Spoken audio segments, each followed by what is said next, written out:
King is back, baby. I'm on gas. Yo, Flex with it. He's fat. You there, sitting at home, acknowledge me.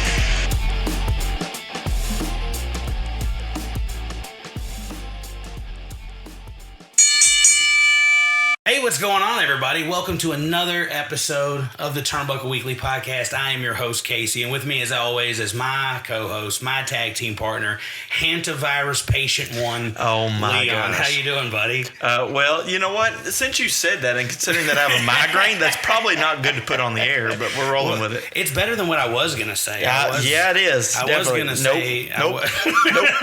Nope. He won't even let me say Nope. Anyway. Moving on. I'm not going to sit and bullshit anymore because I got to tell you, we've had some scheduling snafus going on. Mm-hmm. We announced Mickey Knuckles and things like that, and things haven't been happening. So what I decided to do was bring you a show that I thought was going to be better. And let me tell you, it's not going to get any better than this. I'm not going to sit here and waste any time. Our guest today is ring announcer, my opinion, one of the best ring announcers on the Indies, and I'm not just blowing smoke here. The voice of the WWA and my commentary broadcast partner, the lovely Kris Falcon. How are you doing today?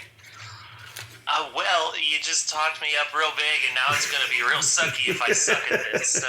No. This is going to be super fun. Because like I told you earlier today, we've had quite a few conversations before, and I've always stayed away from saying anything that I might want to put on the air because I don't like beating dead horses and such. I don't like having the same conversation over and over again.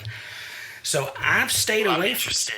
Oh yeah, for sure. Because I mean, like I said, it's going to be some basic stuff, but as we come along, the questions are going to evolve, and it's going to get just better and better. I think this is going to be a really fun show. So I do want to start off by asking you the question I've been the most curious about. You've been with the company now for, I think, 5 years is what I saw last on Instagram. How did this start? Like, how did you get involved with Kris and with, the WWA and then obviously becoming the voice of the WWA, in my opinion, because you are who everyone sees every week to start the show, to end the show, the whole nine. How did this all get started? Right place, right time, honestly. It's kind of always been a weird, well, not even always. I did not grow up with wrestling traditionally, really. It wasn't like banned or anything in my house. My parents weren't into it, and so it just wasn't on. But growing up in the 90s, it was almost impossible to not be aware of it. I mean, you had Stone Cold and The Rock just kind of take over the world. Like, even if you weren't watching wrestling, you knew who they were. And so I always had a passive, just like, knowledge that wrestling existed until I got to college, and I got really, really into it through a friend. You asked specifically about the WWA, and now I'm just giving you my whole backstory. No, that works. But, this is awesome. I love the origin story. But my roommate in college, this actually was right before he became my roommate, but I don't remember the full story of how he even convinced them, but somehow he got to the Department of Student Affairs at the college and convinced them to pay for and host a student screening of WrestleMania. And I want to say it was it was either 26 or 27. I lean towards 27, but I don't fully remember. It was one of those two. But so he convinced the student affairs to host if you were a student, you could come to this for free. And so I went to just literally be a body and prove that that it was worth in their time investing in. And I went to that, and I was just kind of like, oh my God, this is incredible. And I was like, I could get into this. And then a couple months later, he had he had a connection at the name of the arena has now left me. The one in Cincinnati. I literally just went to a concert there this year. Anyway, the arena in Cincinnati that WWE frequents, Raw was coming, and he had a connection there, and we got to go up and be seat fillers for Raw. So we got into the show for free, and we literally just got moved around where there were empty seats during the show for wide camera shots to make things look more full. And like going in person, I basically have never left the wrestling sphere since then, and so that's going on like 15 years at this point because I'm ancient for some reason.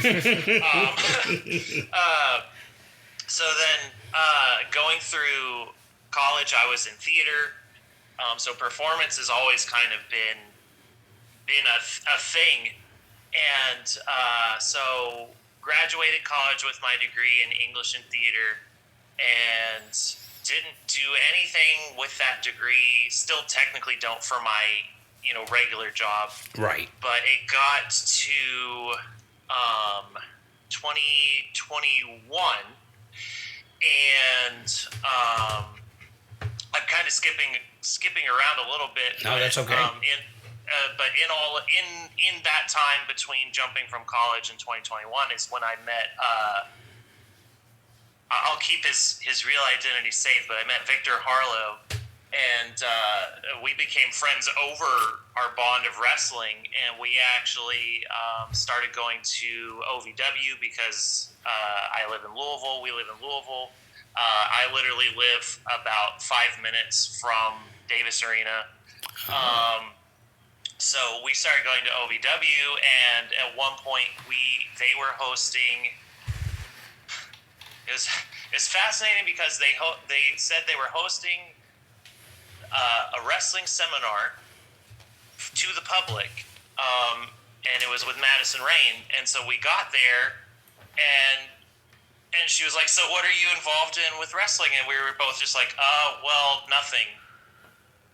It said it was public, so here we are. And so we got to watch this wrestling seminar there, and we both looked at each other and went, "No, we have to get involved in this." And then we saw a casting call with the WWA, and we decided, we were like, you know what, we're gonna do this.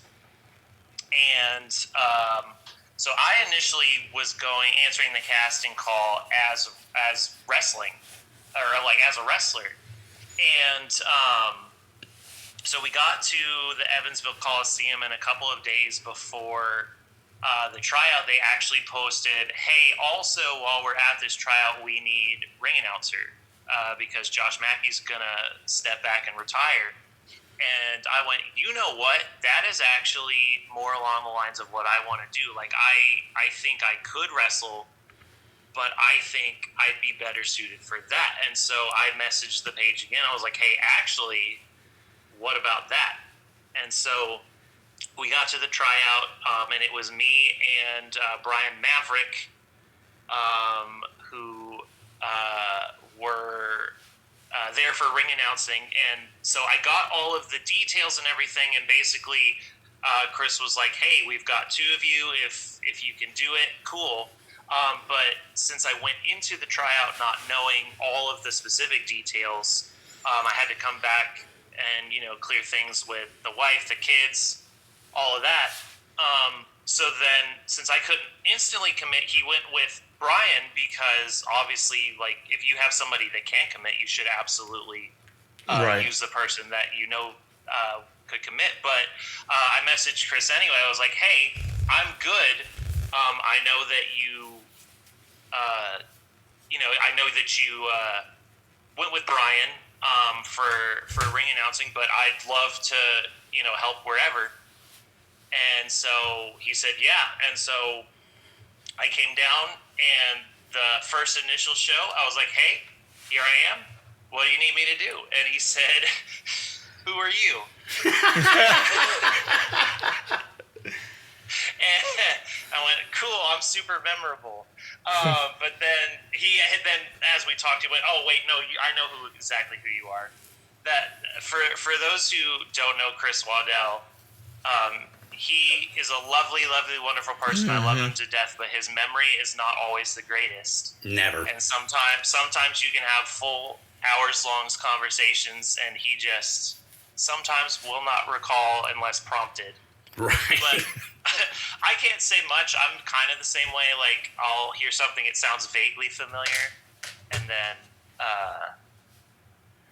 it'll be like, oh, wait, no, yeah, I do remember this. And that's funny, though, because when we did our tryout in Livermore, we walked in, and it's always a scary thing, and I think it was more scary for me and Caleb than it was for Casey, because, Casey was getting into just staff, wanting to come in, work anywhere, but wanting to come in as a talent and to sit down with CCW and for him to be like, okay, this, and this is what we expect. This is what, isn't tolerated.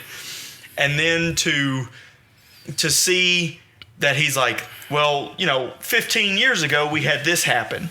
And then you'll come into the show, like, just like you, come into the show and it's like, hey, here I am. And he's like, who are you? That's exactly how it was when me and Caleb got there. He was like, what was your name again? And I'm like, oh, we just talked yesterday or 5 minutes ago, but it's cool. Two podcasts. Yeah, 2 podcasts, but it's whatever.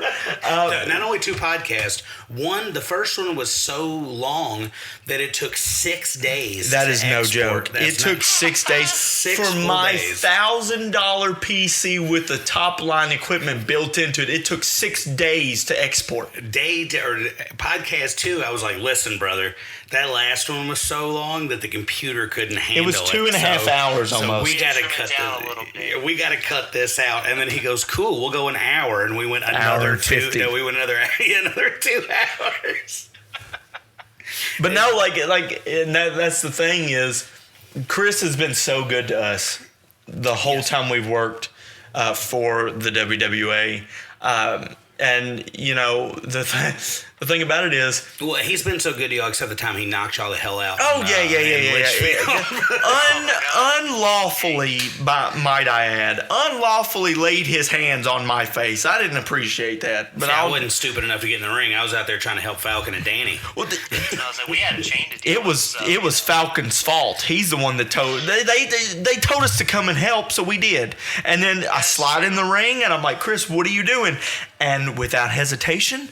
pops me right in the jaw. I don't appreciate it. Real fast. I may have put you in harm's way on that one. That's my bad. Before we move on, funny story about that incident. So I'm trying to get MK untied from that chain. But then Kris starts, going a little too far, and my attention goes to, like, Kris is going too far. And I'm like, hey, what are you doing? And I feel a little resistance on the chain, and I'm trying to figure out, I have this thing untied. Why is there resistance? I look down, and I am full-on choking MK Swift with this chain. It was you. Yeah, it was me. I was full-on choking him with this chain. People don't understand. Casey has a history in this business, and he never got his shot. Yeah, I never got a fair shot, so I had to, go into business for myself, I guess. Freaking choke him out with it. The receiver. Yeah, poor MK. I choked out the People's Choice on accident, and that's my fault. You had a choice. But, I do want to go into, so you get there for ring announcing, not having been a wrestling fan for your entire life. What made you go, I think I've got a voice for this? Was it just, the theater background, so it comes with it, or did you have somebody you looked up to? It was a combination of the theater background. The one thing that I fell in love with wrestling, other than just the physicality of it, was just the stories that are told, and in no small part to commentary. And the ring announcers, to a smaller extent, you don't see at the level of WWE, you unfortunately have where the ring announcers are kind of just there to tell you who's fighting. They're not really as prominent of a role But as soon as you like get out of that level, you get down to like the independents where we are, like that ring announcer can make or break an entire event. And that fascinated me, was the ability to assist in telling the stories. From where I had been an actor basically my whole life at that point, that was the area that called to me the most, was these kind of unseen roles that without them, like the story, it still gets told, but there's tiny details that sometimes you miss, and it really helps all of like the big picture come together.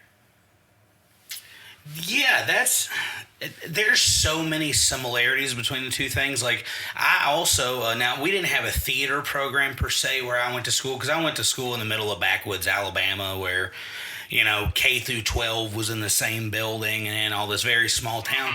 But we had plays, and I was always in there auditioning for the plays. Yeah. And sometimes I'm a tree, and sometimes I'm, you know, the second lead. Exactly. You know, never the leading man. I was always something, and then I would do something really good, and the theater instructor would be like, "Are you wanting to like act? Or are you wanting to write?" Because I was in literature classes, and I won some awards for some short stories and for some like writing. They wanted us to write things about our life, and people were like writing, "Oh, well, my dad took me to the store one time, and we had a soda, and it was nice." And I was like, "So my dad called me the F slur for hugging him too long, and I won an award for that." Like, I was like, "Yeah, my dad's a sack of shit," and I win an award for that because it's raw and real. And they were like, "Are you wanting to write? Are you?" And I was like, "No, I want to be a professional wrestler." And I was like, "And this is the closest thing you guys have to that." I was like, "Yeah." The parallels are so similar in a lot of different ways, from the production down to just the everything, the promotion of the whole thing. You don't have a big machine behind you unless you're on Broadway or over in, you know what I'm saying? So you have to do all this by yourself. And like, it's so rewarding whether or not 5 people come or 50 people come or 500 people come. Yeah, it is very much, it is live theater with like a stunt show attached to it, kind of. Yes. Well, and it's, for a lot of people, myself especially, it's therapy. It's a therapy session, because life is so chaotic that people want one day where they don't have to worry about going home to an abusive family or, you know, sleeping out in their car. They want to come to a show where they're around everyday people who don't judge whether you have no teeth or not, like Josh Onyx. Right.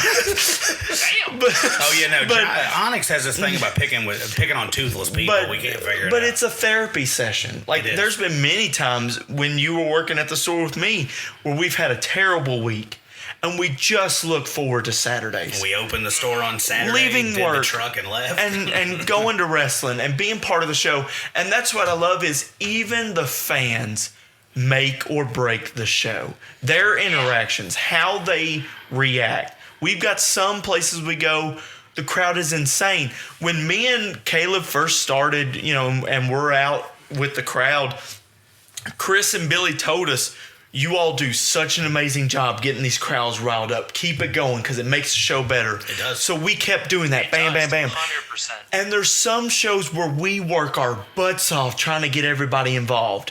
And there's some shows where we look like idiots because people are popping off before we ever open up our mouths. So then we have to sit back and be like, okay, it's going to be an easy night. But that's what makes the show. Everybody loves it. You don't get that at WWE. You don't get it at the big promotions. It's these little shows where you get to really experience the joy, the love of not only acting or, you know, entertaining people, but you get to see people who enjoy the same values that you do. And it's amazing. I love it so much. Where's that? That was beautiful camera. I was about to say, cut to the That's Beautiful cam that we don't have set up, because we're working on that, people. We're gonna get a video format coming. But speaking of stories, I actually wanted to bring up before I forget about it, because we mentioned Onyx. You actually, if I'm not wrong, you started this the greatest thing. Yep, this whole thing that Onyx has going on about not being called Josh, like. So if I'm not wrong, that was accidental. You messed up and you said Josh Onyx instead of Game Time Onyx, and now 50 fans a week are shouting Josh at this freaking man. Jordan As love loud that as dude. he He's like Josh. It was even in the moment, like it flew out of my mouth, and I went, "Oh shit, that's not his name anymore." And then he came through the curtain. And he's like, it's just that stare, man. Played it so good. I was dead. I was a dead person walking right then, and I knew it. You know for a fact, though, and just because we've talked about it before, you know that at some point when you did that, before he hit that curtain, he lost his mind. Yeah, he was probably back there. No, he did. Livid. He lost his mind. Like, and it's not only that. Like, they involve you so much in the storytelling of things. Like, one of my favorite things recently they've done was, I think it was Willie and Munchie. They're arguing back and forth, and I'm gonna kick your ass. I'm gonna kick your ass. Blah, blah, blah. They're going back and forth, and then you just step in there and you're like, hey, you guys are going to be tag team partners. Good luck. And I was like, that was such a good touch to send you in there, just happy, smiling, not worried at all about the way these two individuals are going to respond to you. You're just in there having a good time and enjoying it. Like, they use you there. I credit you for starting this new side of Bo Sawyer. When we were fans, Bo had gotten mad after a match and assaulted you. Yep. Yeah.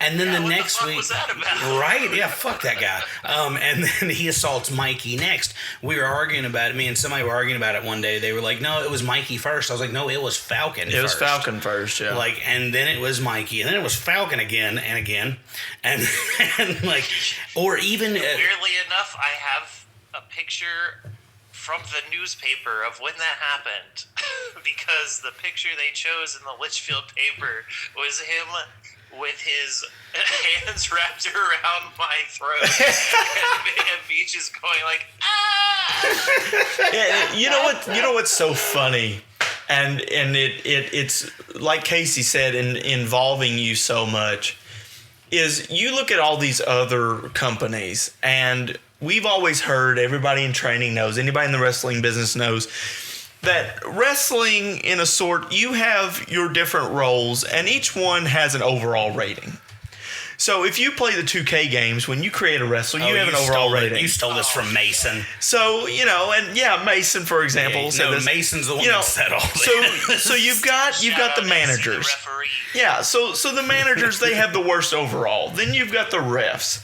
But then you've got the ring announcer, who I think in your case has an overall of at least an 83, because there's not very many ring announcers that actually wrestle matches and put on a good show. An accolade I forgot. Former one half of the Marauder Time Tag Yes. Champs. When That's we true. came to I had to step back from my duties as the Marauder Time champion. Dude, I tell you what, when we came to that show, we had no idea that you were going to be Marauder's tag team partner. Yeah, we were guessing. And we were like, is it going to be this person? When you hit that curtain and you came out with the tie on and got in the ring and took bumps, like, I looked over at Casey, because we're not used to announcers having matches. Right. We're not used to that. That's something that you don't see. You don't see freaking Justin Roberts get out there and take on freaking John Cena That's or who I whoever. go to every time. That guy's so good. You don't see that. So when we were fans,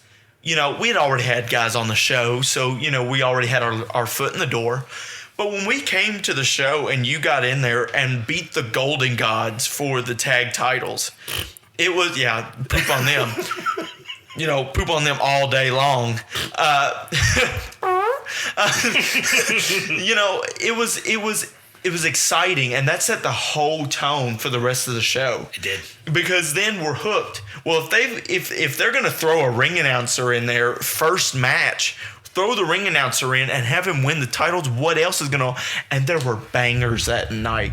So many good matches. Was great. It was so good. But that's what really set I it. think we took the ladies that night. We took the first girls, night we took the girls. and my wife was like, "Isn't he the ring announcer?" And I was like, "Yeah, but it's a great job right now." Yeah, it was so good, and like the bumps were so good. I had no idea until I started training that you had trained to be a wrestler.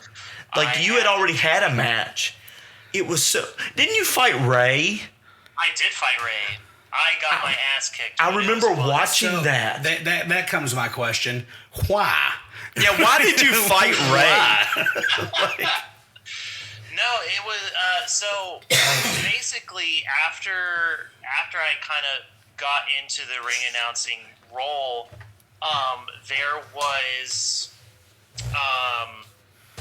I had been doing it for maybe about like 6 months, and I mean I don't know how fully inside baseball we want to play here, but We playing ball. but they came to me beginning. Oh God, it's like 20. Maybe 20. It was when Ray turned heel to kind of align himself with Alexander Knight. So I mean, it's been probably like 2022, 2023, maybe. Yeah, I think it's 2023. But they came to me and they asked if I was okay getting punched, because at that point I had done nothing. I was like, absolutely, punch away. Yeah. Yes. And so I did, and then like after that, it occurred to me, I was like that happened. That kind of stuff happens so rarely.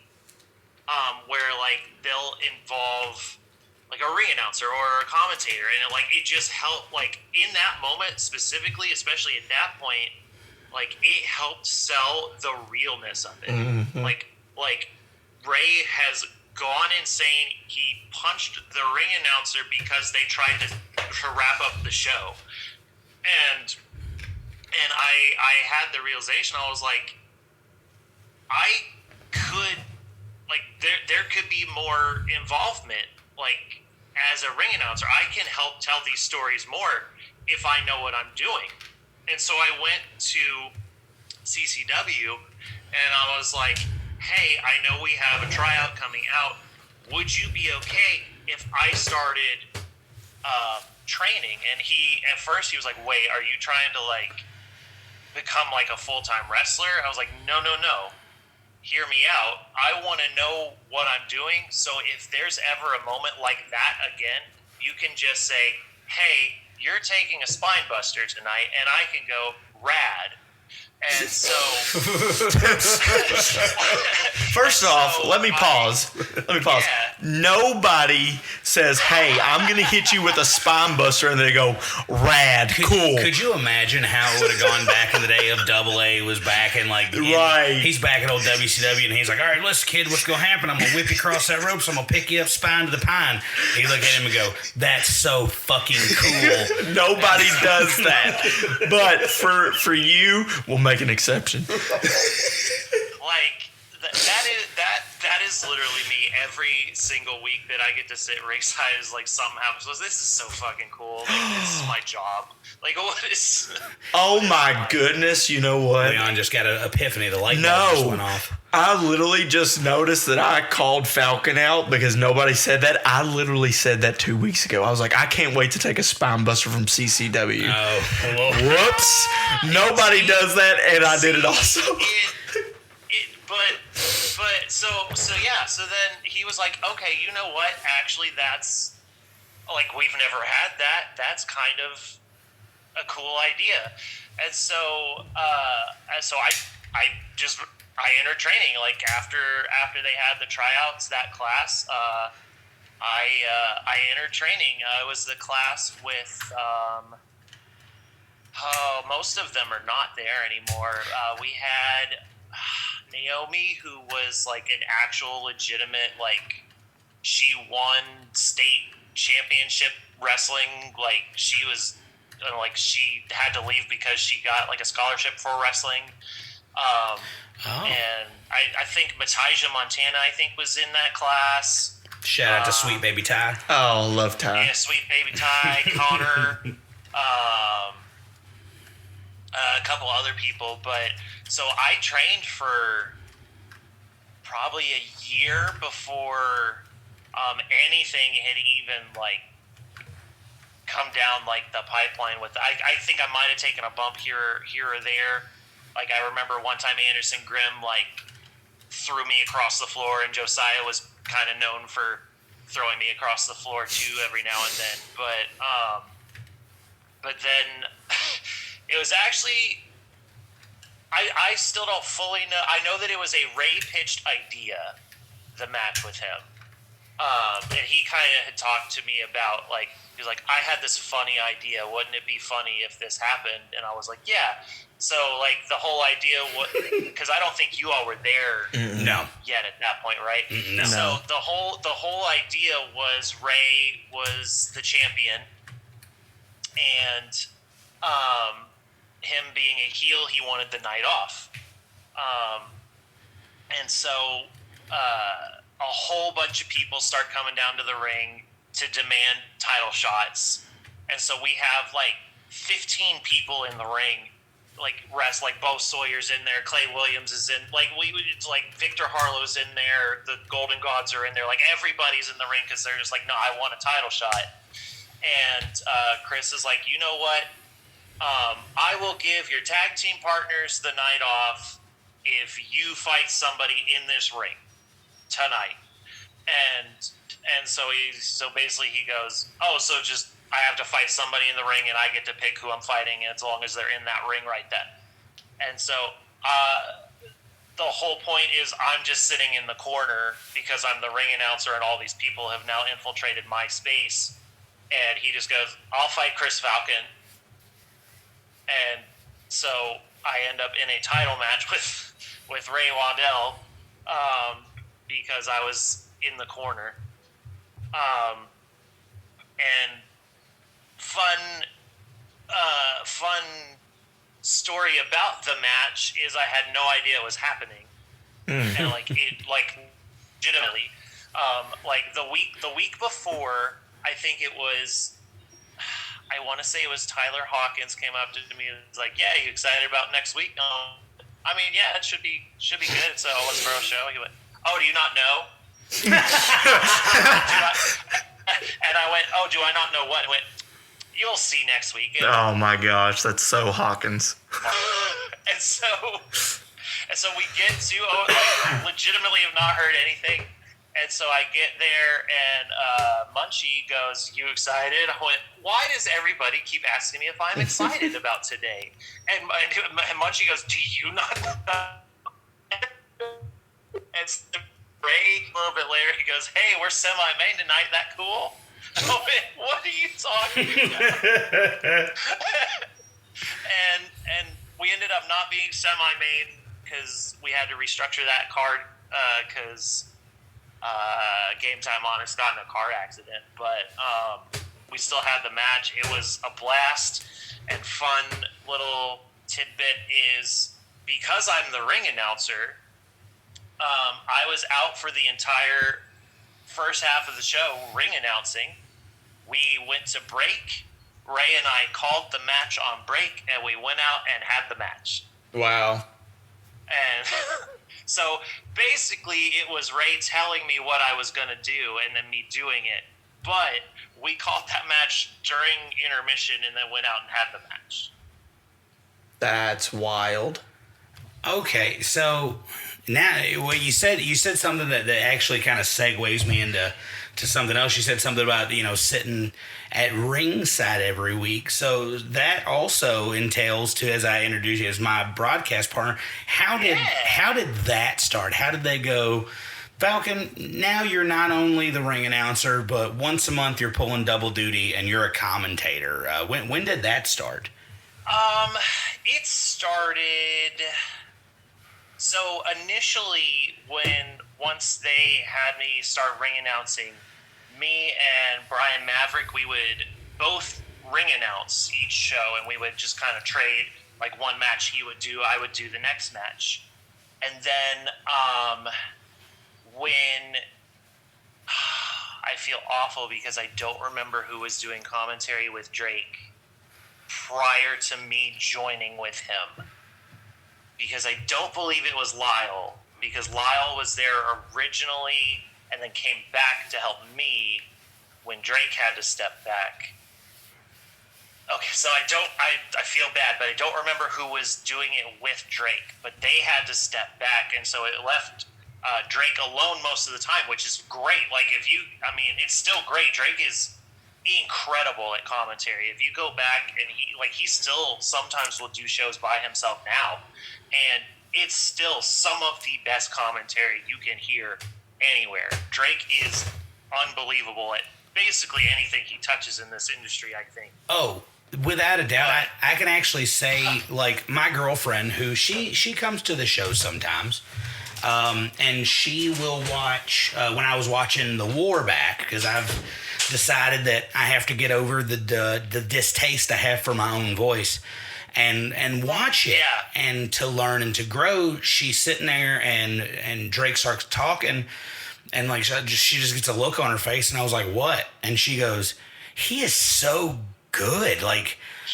he is Michael Cole levels of good. And the fact that she can recognize that Michael Cole is a good commentator with only being a wrestling fan for the last 4 years, like she was just like, I would put him against anybody we watch on TV. She goes, he's way better than anybody on that other show. She's talking about AEW. Incredible. Like, she's like, and I was like, well, honey, Jim Ross is on AEW, so we're going a little far. She goes, nah, fuck it, even him. Like, even him, he is so good. And he really is. He's really just like a fountain of knowledge. We've had hours-long conversations about just the tiniest little things that make wrestling better. You know, what we can do as commentators to fulfill our role better. Like, he is so good. But anyway, continue. I just have to do that. Genuinely one of the funniest people I've ever met in my life. Oh, he's so fast. He's so witty.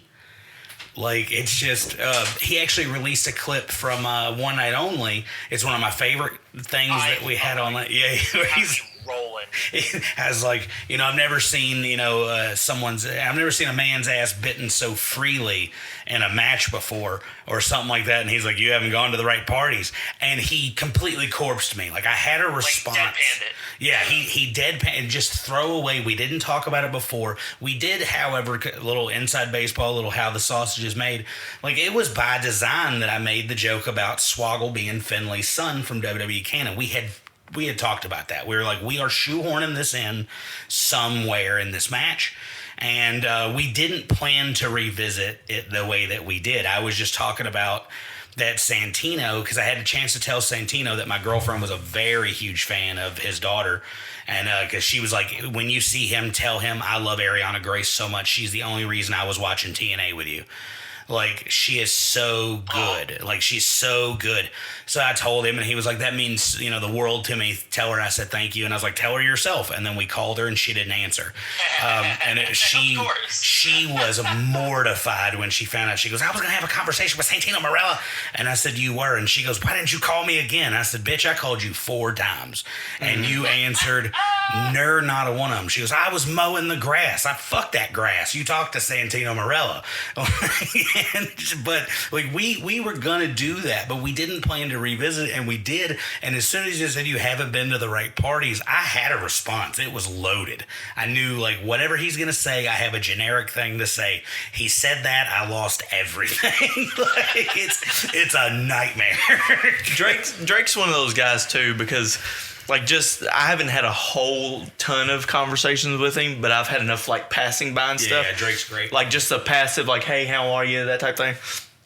He's one of those guys, and my sense of humor is so broken that, like, when somebody says something and then they just go into, like, a blank stare and stare through you, it gets me every time. Drake looks like that kind of guy. Ryan like, you'll Ramsey be listening and he'll say something and then he just, like, stares. Ryan Ramsey did that to you like one Santos. time. Like, Leon's made a joke at Ryan Ramsey one night, and Ryan just stares at him for a minute, and he goes, "You are so fucking weird, man, and I love you." And just that's all he could say to him. Yeah, he just stared at me. He was like, "Huh, ain't got that in Manchester." Yeah. he told me to lock up with him one time, and we lock up from, and I miss it because I'm a lefty, and I lock up. I lead with Lucha my left. style. Yeah, lucha style, because why not make this more difficult for myself? So I go to lock up with him the way he wants to lock up. He leads with his right. I gotta lead with I gotta go in here and do this, and I missed it. And he looks at me and he goes, "What was that?" And I said, "Dude, I'm a lefty." I was like, "If you would have said something to me that we were going to lock up before we did, I would have warned you that I'm a lefty." And then he stared at me and goes, "How were you a wrestler?" I said, "Barely." And he's like, Barely yeah. He's won. like, "Yeah." And I was like, "Dude, it's terrible. Do you know how many times I got yelled at?" And I'm like, "I can't help it. Quit throwing punches with your left hand." I'm fucking left-handed. What do you want me to do? That's the thing about working with EB. Like, I took heat and stuff EB's a from lefty. EB. Yeah, He's a lefty. Yeah, So he's all a of his lefty. punches, all of his jabs, all of his clotheslines left. So when I took a clothesline from him, I was like, which way do I sell? Which you just said EB, and that reminds me, that's something else I didn't mention. Are you who EB is beating up in his entrance video? I am not. It's not you? Who is that guy? Somebody told me it was you. It was not me. Wasn't he an old ref? He was not a ref. He was a camera person. He was What? training. Yeah, Wait a minute. It was Gavin. it was Gavin. It was Gavin? would Was have it had to have really? been Gavin, yeah. 'cause I was Wow, sitting there thinking, I Gavin was took like- those bumps like a Because I champ. was like, hold on a second. EB used to stamp our hands when we came in the door. I remember meeting him there. So the only camera people would have been Jen and Gavin. And Gavin, because Landon had already graduated up to being a natural cause. I think it's because I'm not used to seeing Gavin's hair up. Like, I'm used to seeing it that flowing. that was by design. Yeah. See, I thought it was because there's a guy I watched, Munchie. Well, he's so recognizable. Well, and Munchie sent me a video of 3CB versus High Society for the last chance at the titles. And the ref had long hair and was kind of skinny. So I thought that's who that was after I watched the match. To find out that it was Gavin is awesome. That's interesting, which does lead me to my next question, and you can totally plead the fifth on this if you want to. But while we're talking about the commentary, who has been your favorite commentary partner, and why is it me? I knew that was coming. I mean, honestly, I genuinely, I think you and I do gel together really well. I actually like. I mean, it's not because I don't want to shit talk anybody, but like, I don't think in my time of doing commentary that I've had anybody that like didn't vibe with or like didn't Right. feel like it just felt like, oh, I'm talking and they are also talking. Like, Yes. we have had so many good people come in. Like, I love that Drake still comes in and does things. I love working with Drake. Dalton McStutes was a ton of fun every time he came in. Brian didn't get to do it a ton. He thought he was going to get to do it more than he did, but he brought his knowledge of being a sport. I don't know that he commentates sports, but like he works with high school sports, and he brought like that kind of knowledge to the way he presented it. And so like you being a lifetime fan, For sure. yeah. For fan sure.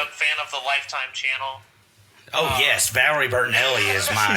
I mean, oh my God, you know, she did so many good ones. Professional wrestling and Lifetime movies.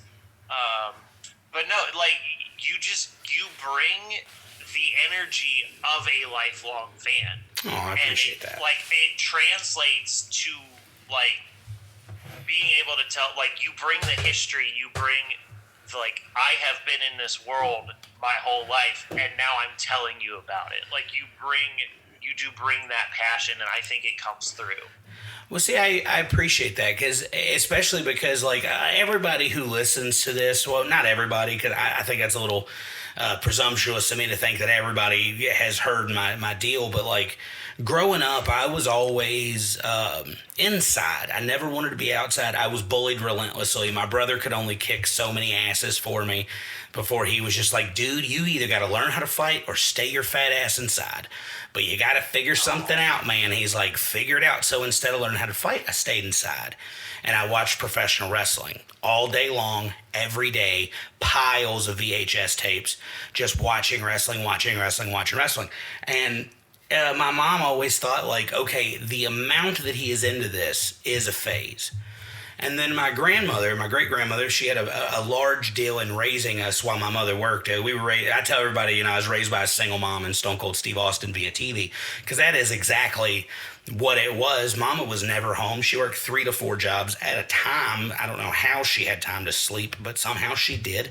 And so we spent a lot of time with my great-grandmother, and my mama she would sit and talk to me all day about wrestling, and unbeknownst to me, she had been writing this stuff down. She was writing down every word I was saying, and she gives it to my brother, and my brother's like, he wasn't even born for this, and he remembers it, and he can spit it off to you.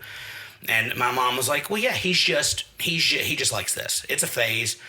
It's just like every kid that gets hyper fixated. Well, then 14, 15 years, 15 years old comes around, and I'm in my room playing with my wrestling action figures as a freshman in high school, and then going outside and smoking a cigarette in between matches and just being like, all right. And that's how I actually got caught smoking. It's hilarious. Because Mama was like, I don't smoke these cigarettes. And I was like, shit, I need to smoke the same brand as Mama. Why am I so dumb? Why is everything wrestling? And Mama's like, okay, you are so immature, but so mature, we're going to the doctor. She's like, I think you're wired differently than everybody else, and I would just want confirmation. I've been reading about this thing. Because it's the early 2000s. We don't know a lot about autism and things like that. So she's like, you fit so many bills. I never hugged my mother.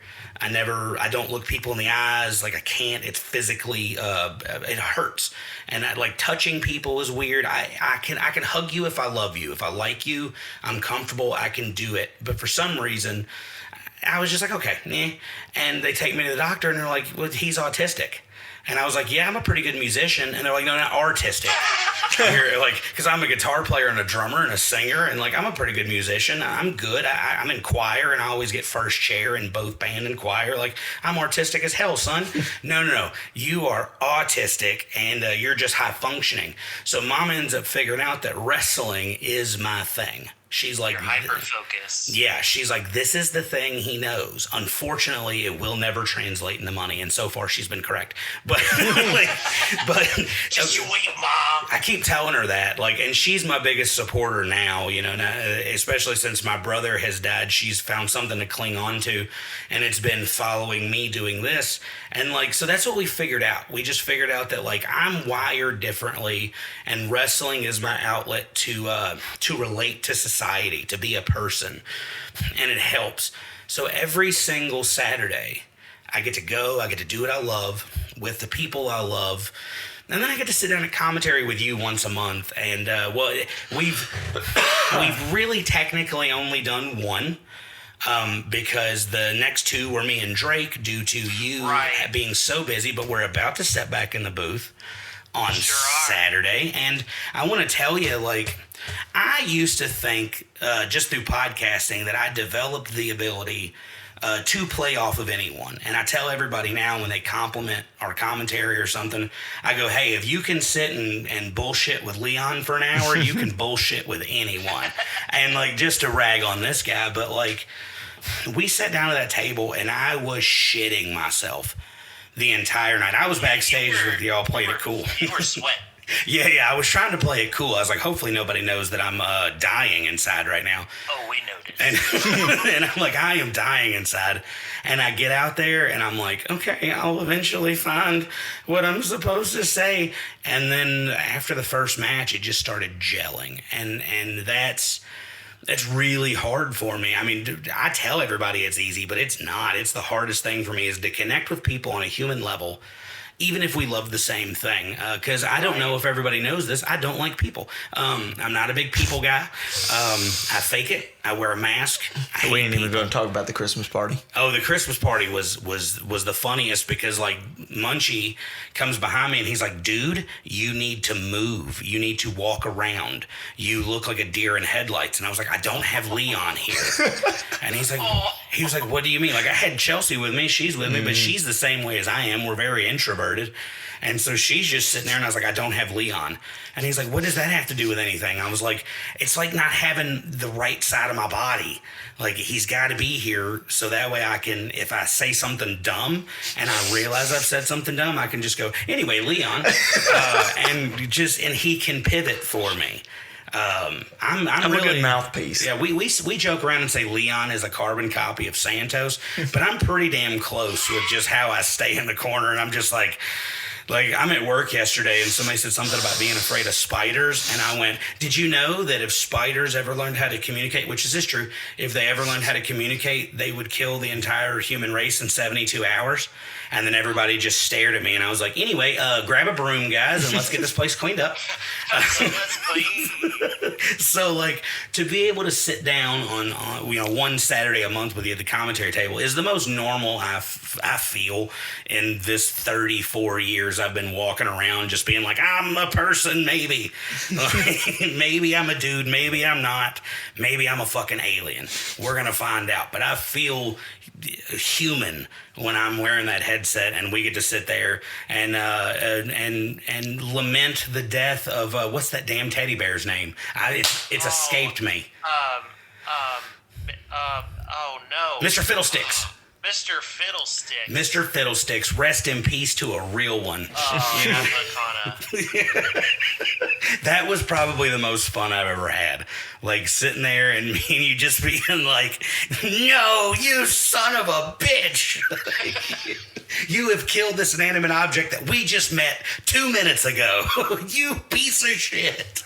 What you mean? That is his lifelong best friend. Yeah, that's so fun. It's so funny. Beretta is brilliant. Nobody gives that guy any credit at all. And he's super talented. He's super talented. He gets it. He really does. I'll tell you somebody else who's super talented, and you mentioned him earlier. He's actually a hometown guy. Victor Harlow, very, very talented. Extreme. XOXO. Oh, the whole the unholy union. Falcon doesn't know about our inside joke. Oh yeah, we have an inside joke. Yeah, so we have an inside joke about Harlow. Oh, and I've never told Harlow, and I'm going. He finally broke down and was like, I'm gonna do your podcast. Mm-hmm. Give me some time. And so I'm going to reveal it to him there because I know he doesn't listen. He's told me. Ooh, okay. I was going to say, you got to learn. He's like blatantly told me, like, I don't think I've ever listened to it. And I was like, that does not hurt my feelings at all. So we had a joke about Harlow. Harlow comes out. This is before Harlow switched to this jilted lover thing that he had going on. It's before he really changed and repackaged.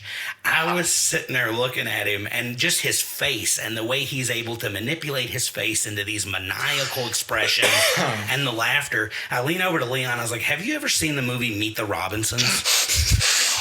And he's like, bowler hat guy. So I was like, doesn't he look like Gooby? I was like, he's kind of like Gooby, isn't he? So for a while, I was like, he would come out and I'd be like, here comes Gooby. And like, and that's one of my favorite characters in those movies. But like so much so that in our D&D campaigns, any D&D campaign I've ever had, I have a guy based on the bowler hat guy. That's amazing. And our last D&D campaign, Bowler Hat Guy started transforming into Harlow. Yes, like, that's incredible. Just little bits and pieces of Harlow, but the character's also, like, it's a meta character. It says things that, and I say it because it has no gender, it has no actual form. It's just, it picks this form of the Bowler Hat Guy from Meet the Robinsons for some reason. Now he's packed on weight, and his facial hair's changed to what Harlow's is. He's bald now. I'm telling you right now, if I see see him He come makes through the meta curtain jokes. with a giant steak on his face, dude, I'm telling you right now. But like it's transformed into this like this godlike character that just so happens to really like Victor Harlow now, and will make jokes about things that nobody gets. Be like, let me tell you something, guys. Kevin Bacon didn't fight in Footloose for nothing, and they're like, what's Footloose? And he's like, oh, you guys don't have that here. Shit. I remember when He just we moves on. first started coming to the shows, and Caleb came with us one time, and we were sitting there. I was a huge fan of the Vaudevillains. I finally told if you're gonna tell the Caleb story, I think you're gonna tell. I finally told Harlow that story. Oh no, I don't think no. I know which one you're talking about. No, that's a different one. We'll get to that in a second.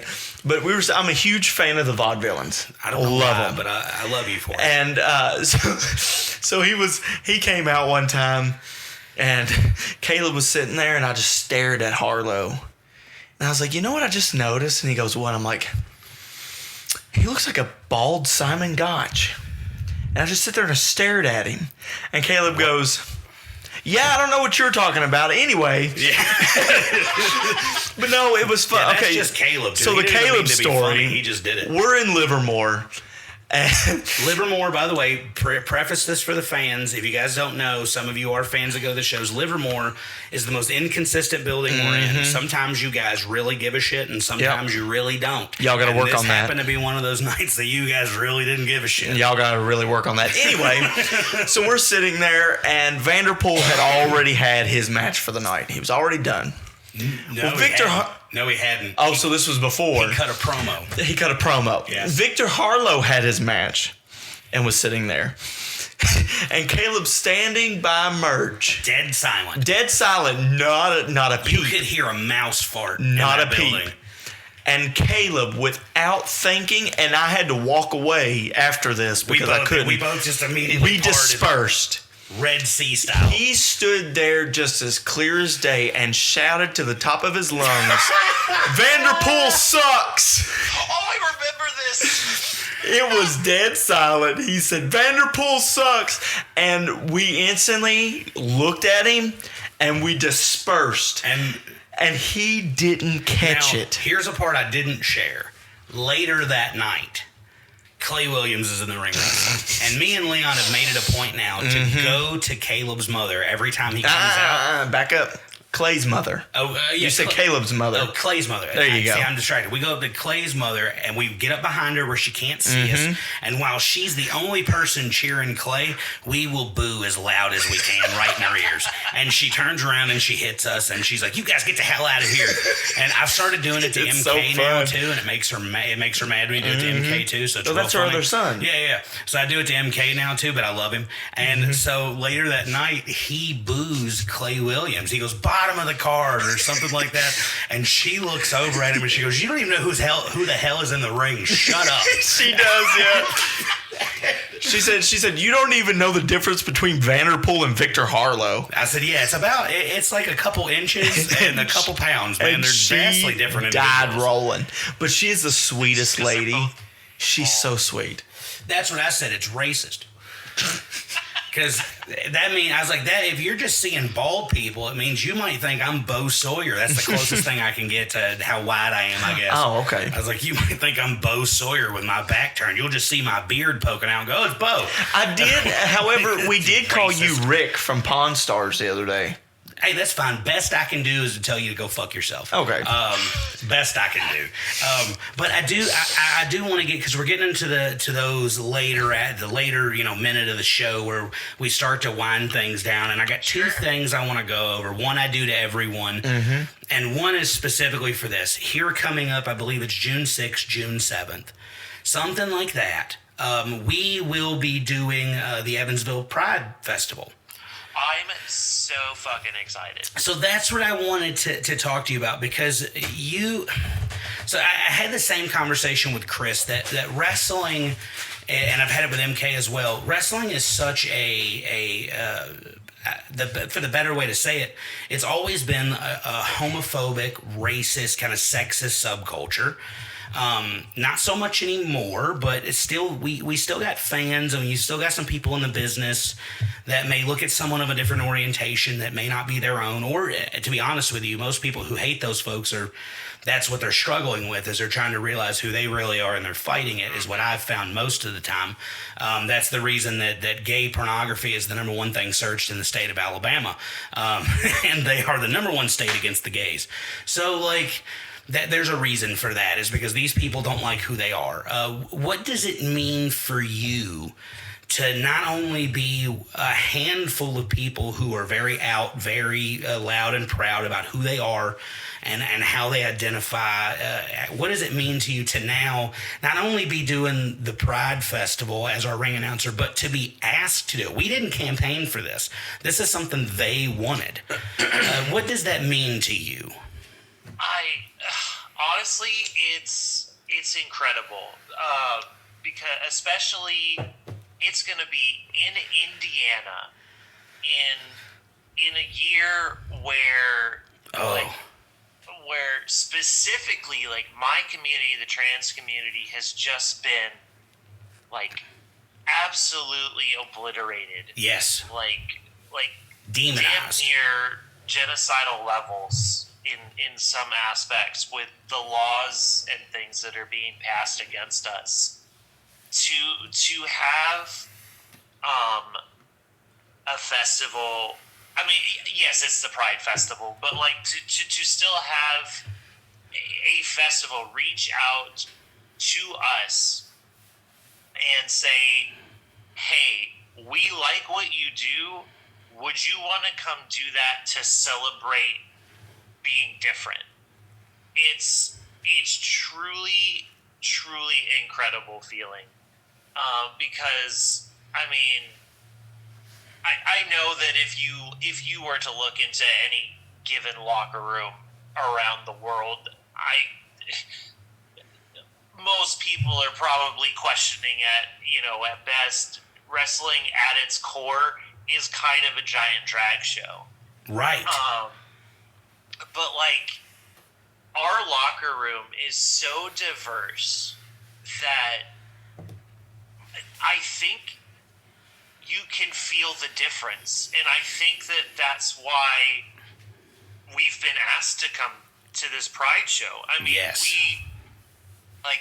we have, I mean, me, a ring announcer, I'm a trans person. I'm, like you said earlier, I'm the first person they see. I'm one of the last people that Right. they see. And that's every show in small town Kentucky. We have MK Swift, CCW, both by men.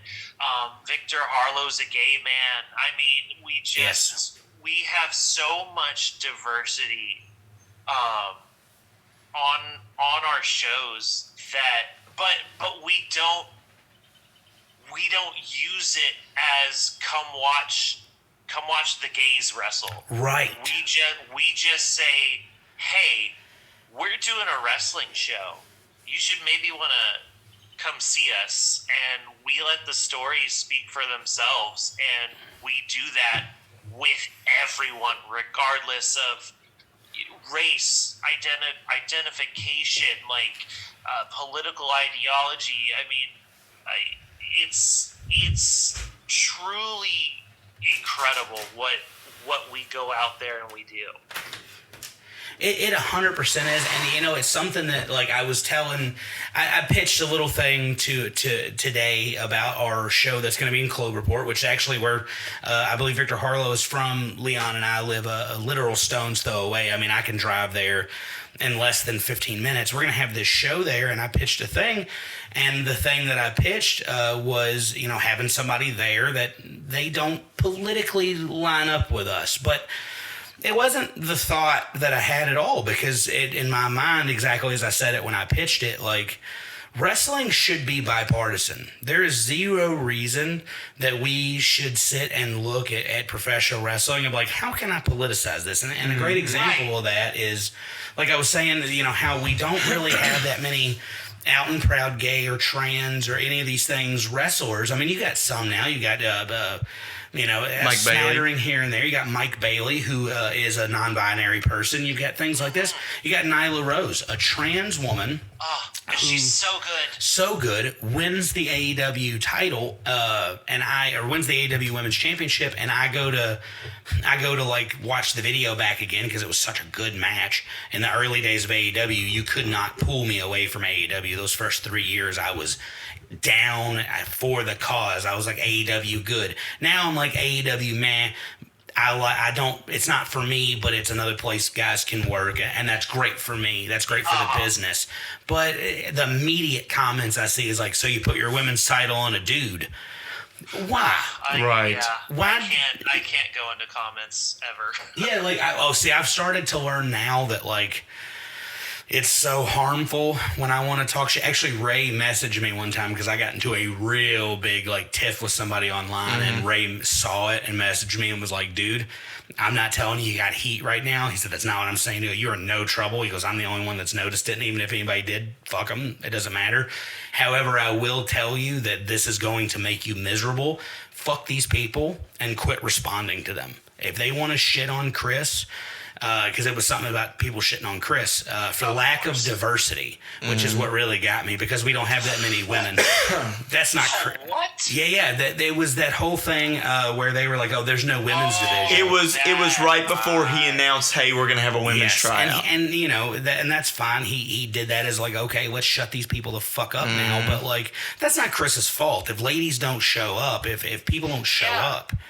That we can't twist their arm and say, "Take bumps, bitch." Like, we can't do that. And that's what Lizzie said too, because had Liz, our whole, like women only casting call. We only had Right. 3 people show up. Yeah. well, that's They're what all Lizzie doing said too. incredible right They're now. great. They're so Yeah, good. they're all great, and that's what Lizzie said too. You know, is she, of course, by default, was the whole center point of that whole topic. Yes. By default. Right. Yeah. They immediately But- went to any woman who's not Lizzie Right. doesn't get a shot. And I was Even like, that's out of bullshit. her mouth, she said, when we had her on the podcast, she said, "It's not my fault that the women can't hang with me."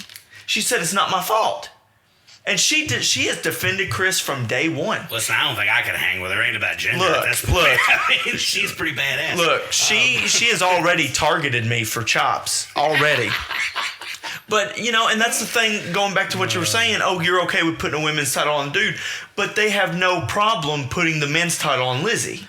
They have no problem with that. Yeah, it's the You other know? way around. That's what I Right. say. It's usually this racist, homophobic, Yep. sexist subculture that I am super proud to be a part of a company that is going to change that. I mean, Kris openly said while you and I were on commentary, Falcon, that he was going to go and pipe down his boyfriend on Valentine's Oh Day. my god! And nobody in that crowd blinked. They cheered. Yes, they cheered it. And it's something else I told him. I was like, I don't know if you guys notice the fans, but I super notice the fans. I pay attention to them. I want to see who our audience is. There are MAGA hats spread through our crowd. There are the superest of super Republicans. And that goes to another thing about our diversity. Like Leon and I talk about all the time. Leon's a nice Christian boy. But what I love about him is he works for a company. He judges no one. He may mess up a pronoun here or there. He's trying. I try not to. He's trying. He's new to this world, and he accepted it instead of looking at it and going, "Nah, man, Jesus ain't down with this shit." He didn't do that at all, and that's, I think, the power of professional wrestling, because that our crowd does that too. One of our fans is a pastor. He's at every Richard, show. yep, sure is. Richard Martin is a Methodist pastor. Comes to our shows no matter where we are, and he cheers everybody the same. He doesn't see, hell yeah. you know, he doesn't see you. Or He thinks the Harlow or world of anything. you. He always talks about Falcon. Always. Yeah, so like we have a fan base that is allowing these things to happen, and especially now I think we're going into Pride Month. I don't really. Here at the end, it's at the end of May. It's first of June. June. It's June. Yeah, I'm bad. June 1st. June 1st starts. Yeah, I'm bad at the months because there's. I don't pay attention to calendars. I'm bad with That's with what days it is. and I don't look. I remember my 13-year-old's birthday, or I remember my girlfriend's birthday because her and Sam have the same birthday. Like, it's tattooed on my arm. So if anybody's like, oh, dude, okay, you better not forget get that. They're like, "What's Samuel's? what's Samuel's date of birth? And I'll just pull my bracelets down and go, oh yeah, it's 13. And then like it was 2013 when he was born. I was getting sober around then, so there's a lot of time I blacked out with those DTs and the withdrawals and shit. That was awful. So I have to look at my wrist and I'm like, oh yeah, and Chelsea's is just the same, but a year before me. Cool, easy. My 9-year-old, his birthday is the same as his mother's. If they're not, when I got married the first time, I was like, okay, it's November. My brother's birthday is November 14th. Let's get married November 11th. It's 11/11. It's 3 days before my brother's birthday. There's no reason I'll forget any of these dates. That's how bad I am with dates. But for some reason, if Chelsea's like, hey, where's your show at next week? I'll be Central City. And it just hits me. And I'm like, oh, see, I know wrestling now. So I could do it with wrestling. If you're like, what day is WrestleMania? Oh, that's April 18th and 19th. Or that's April 6th and 7th. Or that's this. I can do wrestling events all day long. If you were to be like, hey, you're a person of Native American descent, which I am. What month is devoted to your people? Fucked if I know, Bubba. No idea. Could not tell you. Couldn't tell you. Is it October? Probably October or November. I'm not sure. My great grandmother, who's she's full-blooded Native, or she's passed away years ago. She'd probably be like 125 now. She was born in the 1800s. She was super old. She was raised by a white family, so there was a lot of disconnect between the two cultures. I didn't start getting into the two cultures until talking to my grandfather, who was also Native. It's November. He looked it up. Look at that. Yeah, if I would ask my big grandma, that's what we called her, big grandma, because she was a big lady. She's big like girl. 6'9". Goodness. Yeah, she was office sized. Oh, and what? Yeah. Goodness sakes. She had acromegaly. Holy cow! Yeah, she was a large woman. She was a skinny woman, but she was imposing. And but I'd talk to my grandfather, who was in touch with the culture. He's like Chippewa or Choctaw or something like that. He was in touch with the culture. He knew the language. He lived the lifestyle. Incredible. Yeah, like he could tell me about stuff, and I'd be like, why don't I have a Native American name? And he's like, because your mother's white. And he's like, look at you. He's like, not only is she white, she's Irish, so you're mega white. And all my cousins look Mexican.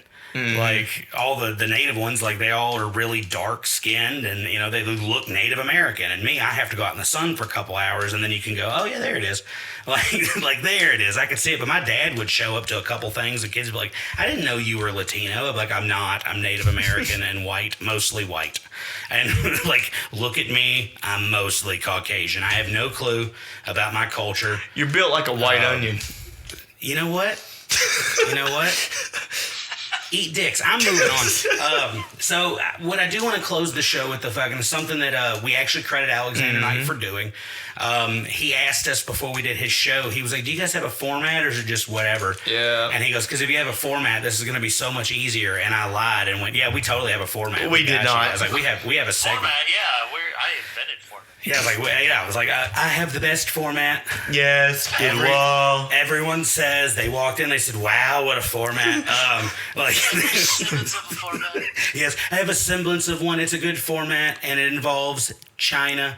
And China. I was like, yeah, I have a format. So I had to come up with something. And I was watching Stephen Colbert, whom I've been watching since I was 14 years old. And he has the Colbert. His last show shouts out. Yes, he did. And I've never been angrier in my life about anything. Oh, it's a travesty. It is, and they won't censor me, goddammit. But so I stole the Colbert questionnaire. Okay. I stole it. I changed it around a little bit. I don't ask the same questions every time to keep it interesting. So if you want to play, we'll play. Oh yeah, I'll play. Okay, Yeah. so the first question is, what is your favorite thing about when you step out of that curtain at the beginning of a show? The adrenaline. I'm not much of an adrenaline junkie in that I do like extreme sports, but there's a reason that I have been involved in theater and performing my entire life. It's getting to go out, be someone else for 2 hours, feel that high, and then you walk back through the curtain, it all fades away, and then you just go to sleep. It's incredible. Oh man, that's a good answer. Most everybody, you answered it quickly too, and most people sit and think about it. I just now started doing it the way Colbert does it, where I also come up with what my own answer is so I can compare and contrast. And that's the one I haven't been able to nail down because it's been so long. But this next one, directly stolen from Colbert. It's my favorite question he asked, and Leon's new to this one. Everybody gets to answer this, but Falcon goes All right, first. hit me, Steve. What's the best sandwich? Oh, God. Ooh. Wow. Okay, so here's your ethical debate. Is a hot dog a sandwich? I say if it involves bread and anything in between that bread, it's a sandwich. Okay, good. It's a sandwich. A hot dog is not my favorite sandwich. I just always like to throw You're fucking with me now. So it's very... Okay. So I have two answers. One, I'll never be able to get again because I don't think it exists anymore. But back in college, there was one of the dining hall things. Once a month, they had this spicy chicken sandwich that I'm pretty sure was probably just a prepackaged thing that they heated up. But it was so good, I would schedule my meals out to where I was in that dining hall the day that sandwich was there. But it was so good, and it didn't even have anything fancy. It was just a chicken sandwich with a hot sauce on it, and I couldn't even tell you what it was, but it was so good. And that building doesn't even exist anymore, so it probably is gone too. Wow, Leon, that's fun. That's something that no one would it's nostalgia. It's not even. It's not something you can ever get again, but the nostalgia of it can come back and just take you right back. See, I'm super fat. I like food. It's my favorite thing. I'm eating at a calorie deficit, and I want to die. Oh no! It's the worst. I hate it. I hate every bit of it. But I'm under 260 for the first time in 8 years. Yeah, I weighed in this morning at 252. Nice. So I was like, all right, I'm doing something right. And now I don't get when I come out of the bathroom, she's like, you need to go to the hospital. None of that anymore either. She's like, that none of that sounded healthy at all. Because the bathroom's so close to the living room. Yeah, so close to the living room. The first night I moved in with her, and I did that because I never really shit while she was at the house. And it's I was trying to get boom time, and I think a sloppy shit would have really put a kibosh on my Lord phone. have mercy. So I would wait. I'd be like, when are you coming? Okay, I have to empty my entire body before she gets here because she'll be here for 12 hours.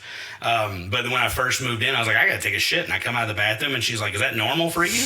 And I was like, yeah, it's every day. And she's like, you need a doctor. She's like, I work in the medical field, and I'm telling you right now, that's not healthy. That ain't right. But As an IBS girly, I get you. Yeah, it's the worst, and she doesn't understand it. She's like, what do you mean you ate something bad for your IBS? I was like, I don't know what it was. It could have been the hot dog. It could have been the hamburger. It could have been the Doritos. It varies. It's always peanuts. If I eat peanuts, we're done. And I was like, it's something. I was like, I don't know what I ate, but I got to stay away from it, but I can't stay away from it because I don't know what the fuck it was. It could have been anything through the day. Sometimes it hits 20 minutes after. Sometimes it hits the next day.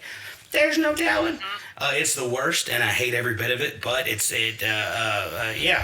long as you take care of your body, it's fine. Leon, sandwich, because I know what you're gonna say, and it's gonna piss me off. You don't know what I'm gonna say. I know exactly what you you're don't. gonna say. It's gonna piss me off so bad. I have two also.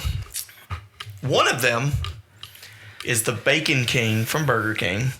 Because it's a burger, it classifies as a sandwich. You're pissing me off. No, listen. Yeah, the Bacon King. It's the simplest sandwich in the world. I've got another one though, and I think you'll like this one. So at our store, because they didn't do them when you were there, Kaylee back in the deli. Shout out to Kaylee. Nobody else knows her but me. Okay. Shouts out to somebody that doesn't listen. So she, Kaylee? Yeah, what's up, girl? She decided that she was gonna try to make the deli a little bit extra money. And it was super simple, but it made a killing. So what she did was she went and got the artisan style bread, because artisan bread is fantastic. She took their cherry wood smoked ham, right? Sliced it up. I mean, she puts a pound of ham on this sandwich. Okay. She does ham, Yep. American cheddar cheese, ham, American and then puts garlic butter on it, slaps it together, puts it in tinfoil, throws it in the oven for like 5 or 6 minutes.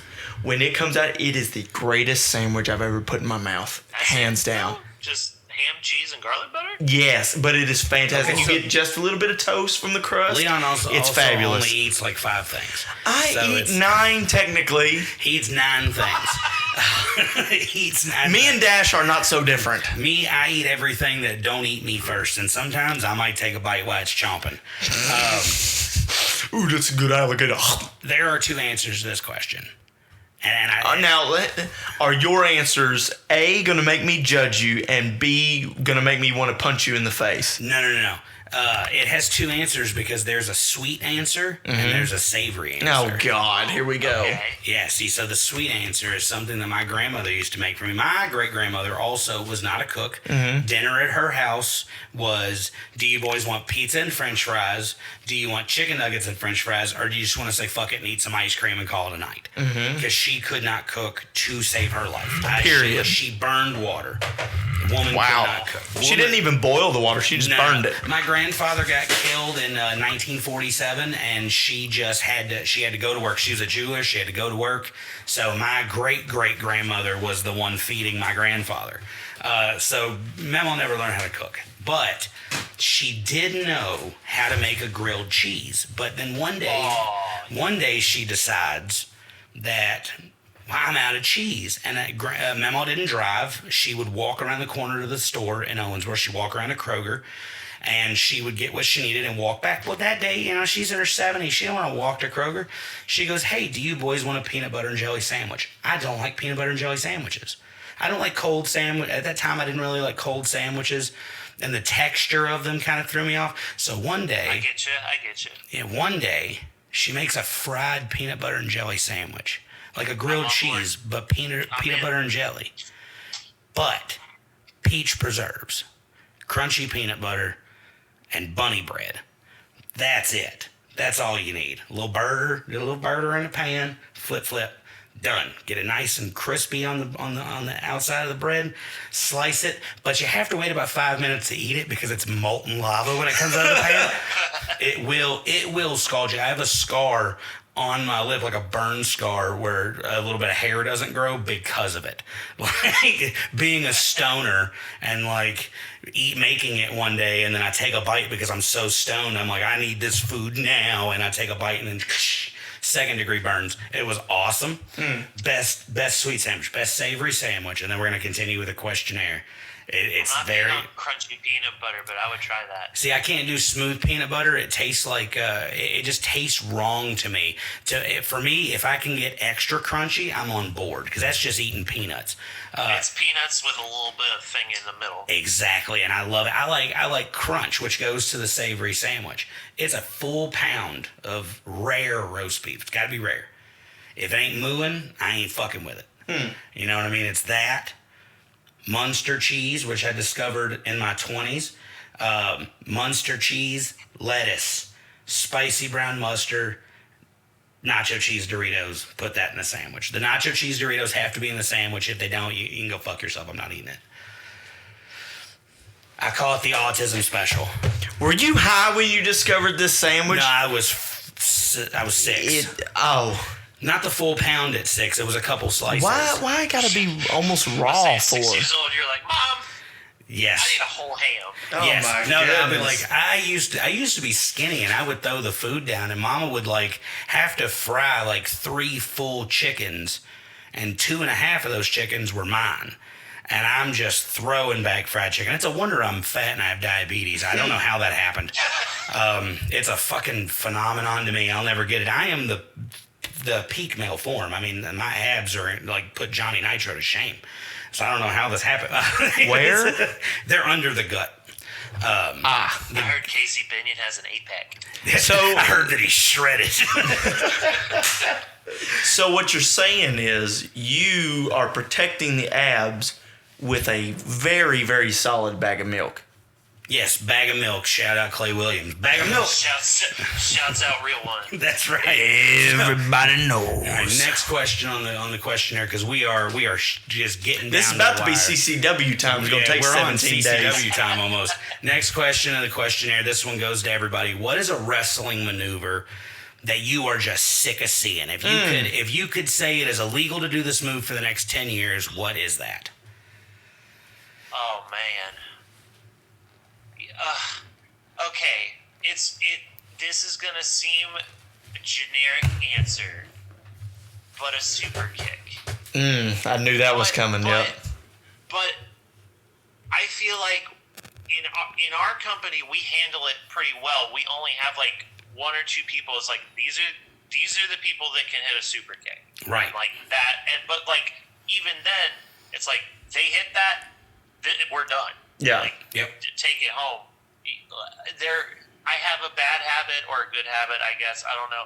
If I'm watching the Usos or the Young Bucks, I count. Yes. And like, I don't remember if it was. At one point, I got to like 37 at one of their matches, and I went, what are we doing here? You have other moves. Hit those. Yeah, it doesn't have to be super kick, springboard, super kick, Northern Lights, super kick, spear, super kick, splash. Like, we don't have to. The super kick used to be a move that when it hit, it was over. That was it. It's over.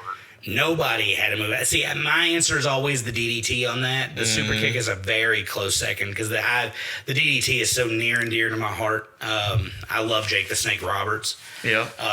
He's the only wrestling impression that I think I can't do, but I can bring the energy to make it correct because it's just the impression of a very sad man. Mm-hmm.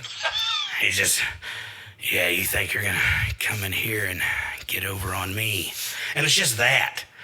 How fitting that the money that you grubbed for is your own, drowning in your own avarice. Yeah, you should try Harley Race too. Oh, Harley Race is just slow, very Quiet. direct. You're going to suplex me. My Harley Race is from the top Undertaker's rope. Harley Race, where Undertaker's like, I'm limping around, and he's like, come here, get on the table, kid. I'm gonna reset it. Oh, I'm going to the chiropractor. They're gonna do it for me. Not the way I will. So it's really fun. I like wrestling impressions. We had one episode that just went completely off the rails because I just started doing Andre. I just did that for 30 minutes. baby oil. Leon's like, we're done. I was like, no, Hulk Hogan, you are Hammer. I am King of Hammer. Like, it's just like, it's that. All right, next question. The question. I didn't get to answer. Wait, Leon didn't tell us his move. What is it, That's Leon? right. Choke slam. All right, enough. But I will say. What about Kana choke? Okay, that one's different because he did a choke, and you can ask Casey when he debuted and beat the fire out of Alexander Knight. You were about to say beat the fuck, and I got so excited. It was the only thing I talked about was his choke slam. Yeah, that black hole. I've slam. never seen a choke slam with a black hole spin, and I've never seen anybody else in the world do it. I'm so sick and tired of seeing big men, big super heavyweights, just do a regular choke slam. I hate it. But when you've got somebody who's a monster, who doesn't fit the normal giant build like Alpha, let him do a choke slam every now and then. Sure. And that's why I never did Oh my gosh. All right, we got to move on. Moving on. All right, next question. GOAT ring announcer. Who is the best? You can't say yourself. No, I would never. You should, but I have. I think I have a 3, which is probably way more than you wanted. no, that's fine. Your 3 are going to cover mine and Leon's too. So Probably, yeah. But I like the Fink. Yep. Howard Finkel. I was a huge fan of Samantha Irvin. Irvin. Samantha Irvin. She was so good. And I am still a big fan of Justin Roberts. He's really good. The dapper yapper. Yeah. He's he's great. I mean, that's who I think about when I think ring announcer. I used to think Howard Finkel, and now I think Justin Roberts. Yeah. Like Howard Finkel just has that classic, just like, oh, we're at a fight. Like, and his real voice is entertaining. Welcome to WrestleMania. Like it's it's hypnotic and just. God, yeah, I think that covers anything that Leon and I were gonna say because you're gonna hate me. I'm already do. Lillian Garcia. See, I like Lillian a lot. I think she's great. My opinion. I don't necessarily put her at my favorites of all time, but like when I saw she was coming back, I was like, you know what? I'm okay with this. And she banged Viscera, so. I'm really enjoying Aisha Tyler too. She's been picking it up lately here too. She's doing really good. Now I have a question because like I don't remember ring announcer names too good. In the SmackDown vs. Raw series in 2011, who was the ring announcer in that game? Because you can only have one. But he was on TV, but they used his voice like they do all the other ones. Fucked if I know, Bubba. Let me look at it. Now I gotta look it up. Justin Roberts at that Yeah, it would have been Justin Was Roberts. that Justin Roberts? Because he's so good. he was considered the guy. Yeah, at that he was time. so good. Yeah. All right. Last questionnaire question, and then we're gonna wrap this thing up because I've got a. No, it was Tony Chimmel. Tony Yes, Kimmel, the rated he's so R good. Superstar Tony Edge. He's so good. Tony Chimmel. Jesus Christ. That's why I got you that pop protector that you're not using, by the way. But I gave you that. That was my brother's, you sack of shit. And that's Use why it. it's even so more special staying in the Use it. box. All right, last question. And this one's, it's a little bit, it's a thanker, but it used to be the final question, but now, of the show, now it's the final question of the questionnaire. It is Leon's. I'll give him the credit. He came up with this. Leon and I both bonded on the fact that the way that we live our lives is through hindsight. We think about situations we've been in, bad decisions we've made. We assess situations before we go into those based on those things. So if you could go back to your tryout and you get to talk to that person for 5 minutes just to say, hey, this is going to make your wrestling journey easier, what would that be? Now, when you answer, also the tradition is for me to tell you my favorite answer. So you go first, and then I'll tell you what my favorite answer so far was. That is a great question. Thank you. Look at Leon. I think what I would say is probably don't be afraid to advocate for yourself.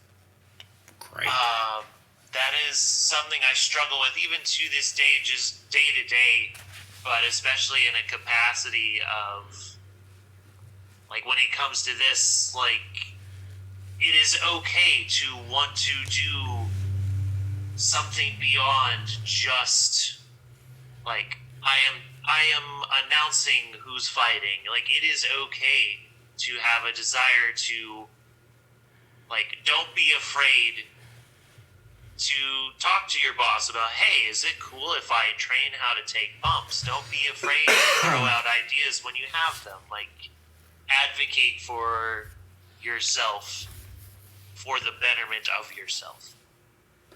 Love it. Okay, so... And here we go. That is now my favorite answer because of just... because most everybody's is like, I'd go back and tell them not to be afraid to take bumps or be yourself. That was Quincy Strange's because he told us on the show that when he came in, he wasn't exactly liked very much. I mean, he got along with everyone, but he sometimes had things that he would say that would take people aback, and they're like, whoa, because he's like, in my own fault, I was being kind of an asshole. I didn't think I was, but everybody else did. And that, it's usually something like that. That's now my favorite answer, but the answer that I'm going to tell you about kept me up for literally all night long. I stared at the wall, no TV, no sound, until about 4 For like 8 hours. Yeah, for like 8 hours, just staring there, just like, oh my God, like with my own mortality. Cortland Moore. We all know Cortland. Cortland is I love Cortland. He's one of my favorite people. After his episode, I went and called my girlfriend, and who I hadn't proposed to yet, but I was going to, and had, she knew I was going to, and things like that. And I told her, I said, listen. 8 months later. I said, hey, fuck off. And I was like, listen, I said, we can get married. We can do whatever you want. I'll give you more children. Whatever it is that you want out of me, I'll go to work and give you all my money. You can have my physical being, but my heart belongs to Cortland Moore. 'Cause I found out that dude is just me if I wasn't afraid to be myself a little bit more sometimes. And so his answer was, I'm paraphrasing. That's a really odd question because you got to think about time travel and paradoxes and alternate universes and things. If I were to go back in time and tell myself, take better care of your body so your diabetes doesn't get out of control, maybe I never would have met Jen. If I would have... He went into straight multiverse theory. He's like, if I would have went back and told myself about the wrestling and how to make it easier, maybe I wouldn't have made it this far. Maybe I never would have been, at that time, 3-time tag team champions. Mm-hmm. Maybe, I wouldn't have hurt my friend in a match. He's like, there's a lot of things that may or may not have happened. And then I'm sitting at home being like, we are on a rock spinning through a void endlessly for eternity until the sun explodes. And I'm going to die one day. And what about all the things I want to achieve? There's a version of me out there who's achieved everything I want to achieve. And he's rich and he's famous and he's got an 8-pack and he's shredded. There is a version of me who is not afraid to be himself. There's a version of me who's probably fully in a wheelchair and can't talk. There's all kinds of versions of me. Oh my God, what kind of chances am I wasting just by sitting here and doing nothing? And it was that until 4 a.m. and my girlfriend comes out and she's like, are you going to come to bed at any point because you have to work in a couple hours? And I was like, nope, I'm all good. I'll never sleep again. And I didn't for a while. I'd wake up in the middle of the night and be like, I'm sleeping when I could be doing so much other shit right now. I was like, oh my God, I'm pissing my life away. And it messed with me. Now I get to tell everybody that it was that, and I can quit revisiting this traumatic experience that Cortland Moore put me through. And then I turn around and bought that sumbitch's shirt, and I have to look at it, and it's a constant reminder that he mind-fucked me. But I'm going to tell you guys what. This has been... number one, I expected this episode to go exactly the way that it has, but at certain points, this episode has exceeded even my expectations, and I'm a hell of a salesman, especially when I want to sell myself on something that I think is going to be good. Falcon, you're somebody that from the get-go of restarting this show, I started to back up with Leon after having done it with my brother, and then we had a falling out, and he quit doing it. And I, needed to start it again. I started it with Leon, and we were talking about people we want to talk to. And we kept throwing wrestlers at each other. I was like, Vanderpool. And he's like, I want to talk to Chris and Ray and Dakota and Lucas Tyler and Alexander Knight. And then I started going, well, hold on a second. What about people who aren't wrestlers? What about talking to Mason? What about talking to Falcon? Could you imagine the stories we could get? So since this has restarted in July of last year, you have been somebody consistently that were like, is it time? Is it time? Is it time? And then I decided, no, let's build up a rapport. Let's knock out the awkwardness of never having talked to each other before, because this episode cannot afford that. It needs to be great start to finish, and it has. This has been one of my favorite episodes we've done. I've had a blast. This has been super duper fun. Before we go, is there anything you might want to throw out plug-wise? Tell people where they can see you do your thing, all that stuff. Put us over a little bit. You Mark. I'm on all the platforms. I technically have a Twitter X, but I don't use that platform, even though it exists. But you can find me at the Kris Falcon. If you look for me on TikTok, that's not what it is. It is actually Queso Queso. I've never noticed that, but I love that. And that's. You can catch us at the WWA every Saturday, damn near. Mm-hmm. No Truth Social account. No, they haven't got me through LinkedIn. Maybe. I think maybe that the admin saw it and went, nope. And then Honestly, like if I just filled it out, they'd be like, nope, denied. by the way, We don't Leon, want them queers. you're Leon looks very confused. Truth Social was Trump's answer to getting kicked off of Twitter. Oh, okay. So it's Twitter. Yeah. It's Trump Twitter. Gotcha. It's where he actively posts all his war plans. Oh, imagine Yeah, that. he does. He's like, we're going to bomb the shit out of Iran. Allahu Akbar. He doesn't know that Allahu Akbar means praise to Allah. Yeah. He has no idea that that's what it means. He has no idea that it's actually like a pleasant greeting. They just show us the rednecks of the Middle East. So they're like, that's what they show us. That's not actually what's going on over there. Allahu Akbar is actually one of the most honorable things you could say to another person. It's just quite literally, it's like, what praise be to Allah. Yeah, it's just, hey, God's great. You know, that's all it is. And they show us that on the news, and they go, the Muslim is gonna get you. And they do that to us. But, guys, this has been fun, and oddly, I got to be a little political. I love it. We love you guys. We appreciate your time. Time is important to me. We only get so much of it. Hug someone you love. Take a little bit of time. Text somebody, give somebody a call that you love, give them a hug, because tomorrow is never promised. So let's try to get to tomorrow. Let's try to get to the next day so we can do what we love, and that's talk bullshit about professional wrestling. You guys take it easy. Thanks, Mom.